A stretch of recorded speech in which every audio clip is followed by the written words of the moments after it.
he surveyed 5,502 academic biologists from all over the world and asked them the question, when does a human life begin? Guess how many of them answered that life begins at conception?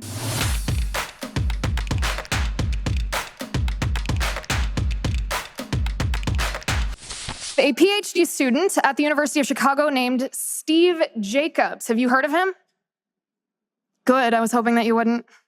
Otherwise, it would make my story less interesting. Okay, so Steve Jacobs was getting his PhD at the University of Chicago, and he was told by his professors that his chosen topic for his PhD dissertation, that he was too white, too male, and too Christian to write on the topic.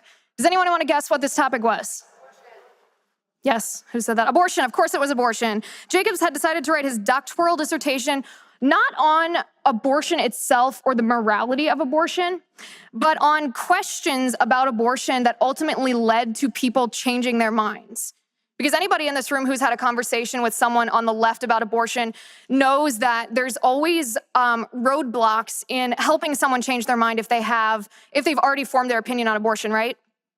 So Steve Jacobs decided to identify what questions were those roadblocks in people's minds when they were talking about abortion and write his dissertation on that. It took him almost a decade to get finished with this dissertation because the faculty did not want to help him. To do a dissertation, you have to have faculty sign off on it and be your advisor.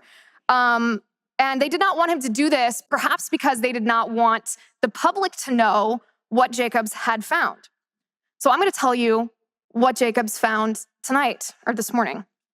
Just flew in, still jet lagged. Jacobs' scientific survey was done in two parts.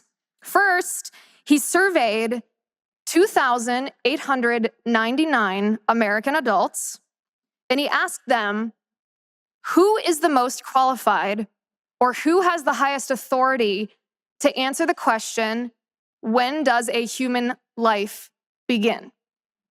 These 2,899 adults, 83% of them, so an overwhelming majority of them, said academic biologists are the highest authority to answer that question. Now, you don't have to agree with what they said. A lot of people in this room might be religious. You might believe that the highest authority is God.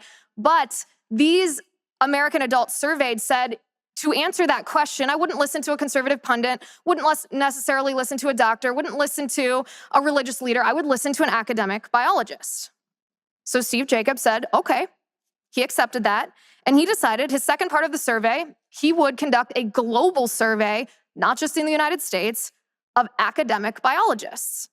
And so he surveyed 5,502 academic biologists from all over the world and asked them the question, when does a human life begin? Guess how many of them answered that life begins at conception? 95% of academic biologists said life begins at the moment of fertilization.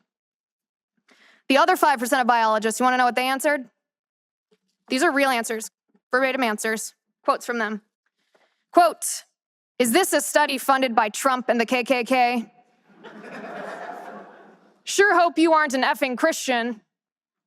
I believe it's a horribly manipulative survey and its end is to support the religious, patriarchal abuse of women's rights that has gone on for way too long. So clearly, those 5% were dedicated to their science.